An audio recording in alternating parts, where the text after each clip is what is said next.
Welcome, today in front of me XIAOMI Redmi Note 8 2021, and I'll show you how to enable or disable the silent mode on this device.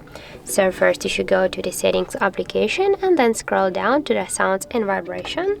Now just scroll a little bit more down and you'll see here the silent mode section, and just to enable the silent mode on your device, tap here once on the switcher, and as can you see, we got here the message that our silent mode is on. And if you want to just turn off the silent mode, just tap here again on the switcher.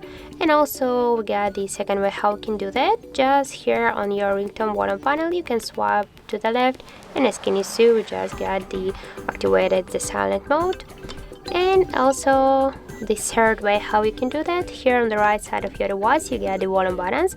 Just tap on one from the volume buttons, and here you will see the bell icon. Just to enable the silent mode, tap here once on this icon, and that's it.